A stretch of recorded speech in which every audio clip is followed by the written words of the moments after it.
If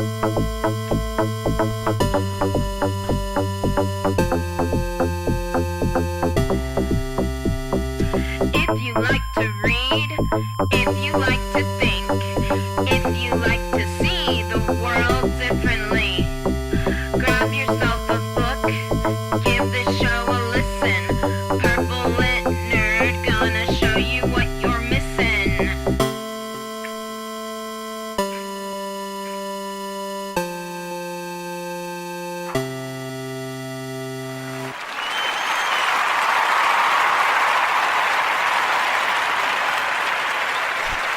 Yay! Thank you, invisible audience on my soundboard that makes me feel more important than I really am. Welcome to the Purple Lit Nerd podcast for November the 25th, 2017. I hope you had a wonderful Thanksgiving. I hope you are not hospitalized due to injuries sustained from family brawls at Thanksgiving, nor from Black Friday shopping. Unless you're listening to this in the future and I'm messing with your space-time continuum, I'm sorry. Anyways, so, happy Thanksgiving. I hope you're feeling rested, and I hope that you've got enough of a turkey hangover that you can actually kind of enjoy this more than you normally would. Tryptophan! I don't know. I have no idea what I'm talking about with that. That's why I'm the Purple Lit Nerd, not the Purple Chemist. Okay. Anyways, I am your host, the amazingly adorable Rebecca Thistle, podcasting to you live-ish from my kitchen table in my house, which I call Thistledew. Yes. So, I hope you paid attention to all our literary terms because I'm awesome and it's good to know stuff. Education is fresh and learning is fun and I'm awesome. I'm awesomely adorkable. Amazingly adorkable. I'm awesomely amazing and adorkable. That's a lot of alliteration. We'll get into alliteration like poetry terms another time. So yes, what are we going to talk about now? Now that we've covered the basics, what are we going to talk about? We're going to talk about a book that has set my mind on fire. And apparently has done so for a lot of lit nerds over the past 15 plus years. And that would be American Gods by Neil Gaiman. So, to kind of give you some context on my feelings towards Neil, I'd never heard the name Neil Gaiman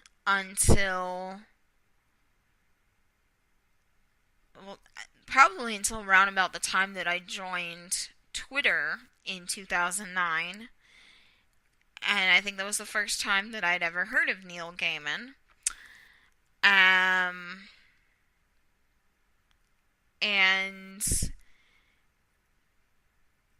then he started dating one of my favorite singers, Amanda Palmer. They're now married.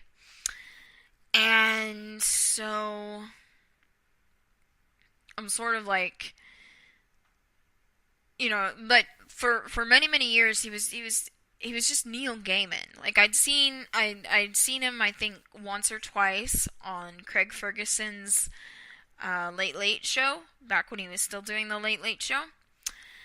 And I thought he was fun. He was like me. He was amazingly adorkable.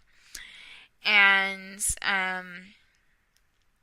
but he was just that guy that's with Amanda Palmer. Like, seriously, like, there was nothing significant about him in my life because I'd never read any of his books.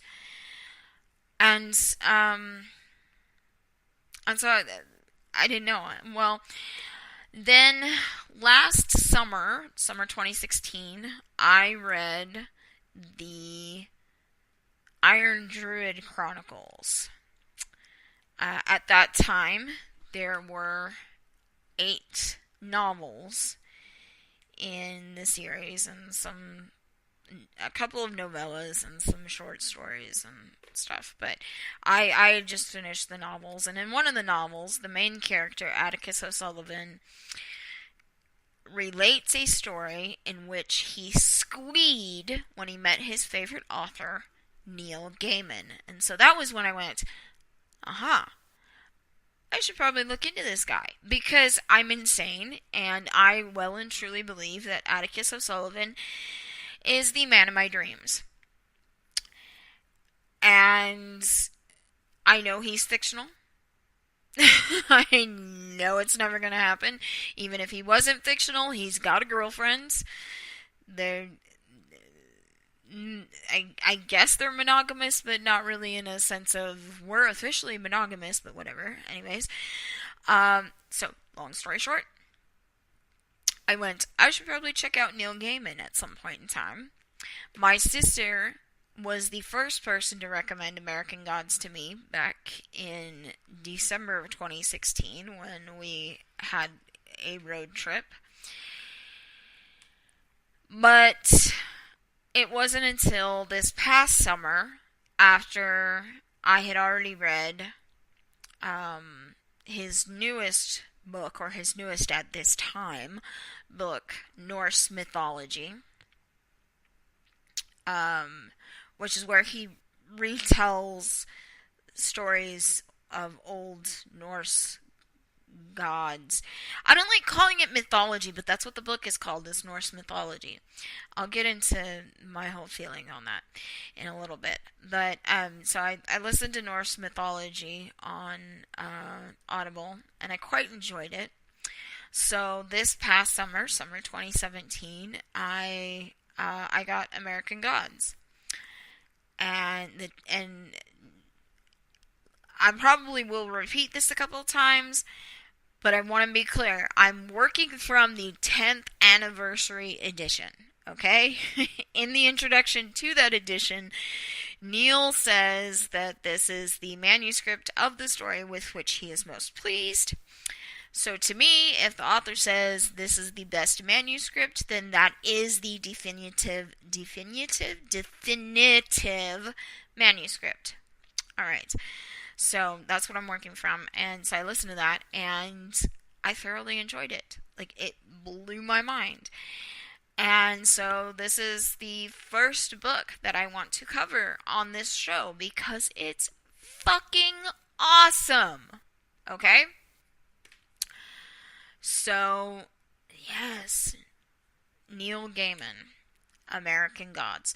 So, in this episode, I kind of want to do a little, like, synopsis, summary. I don't want to give away too much about the story in this episode, but let me be clear, in future episodes, there will be spoilers, so read it now.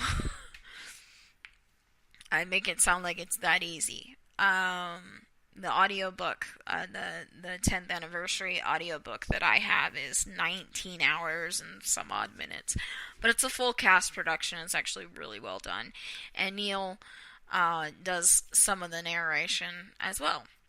So, really great. But go check it out. Read it, listen to it, whatever. But I'm going to kind of give you a little summary rant about the term mythology, and wrap it up, and then we'll move on from there. So, let me rant a little bit about the term mythology. When I personally talk about what most people would call things like Norse mythology, Greek mythology, Roman mythology, etc., etc., I don't like using that term because, you know, when we talk about Odin and Loki and that whole pantheon of deities, we're talking about the ideas and the beings and the entities and their stories that were the basis for a culture's religious beliefs and practices. So I prefer to call it theology.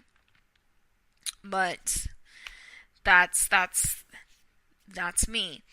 I prefer to call it theology out of respect because I make no secret of this. I'm a Catholic, and it freaking pisses me off anytime some uppity atheist gets in my face and talks about my Christian mythology.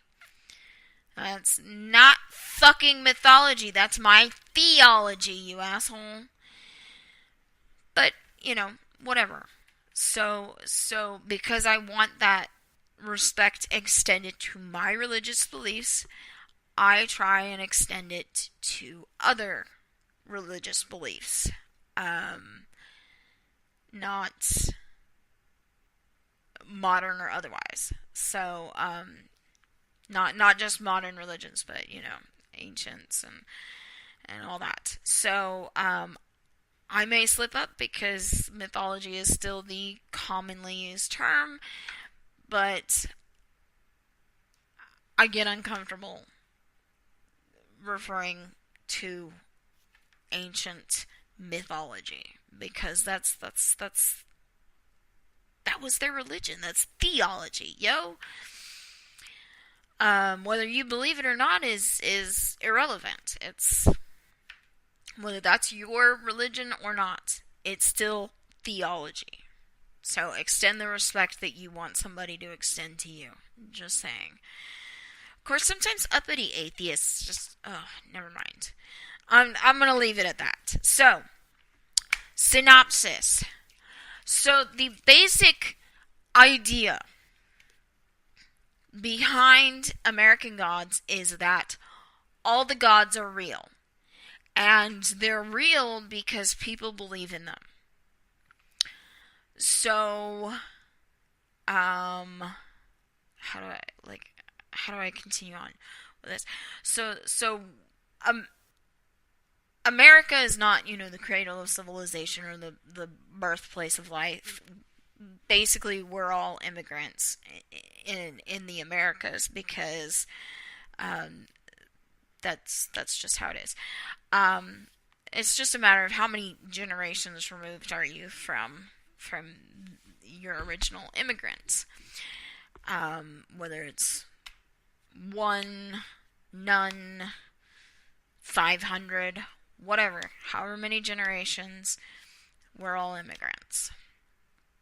So, what happened to the old world gods and goddesses, that people believed in Europe and Asia and Africa, and what happened to them? Did they come to America? And ultimately the question, or the answer to that question, is yes, they did, because people believed in them, and so they manifested out of that belief. So that's the basic premise of this.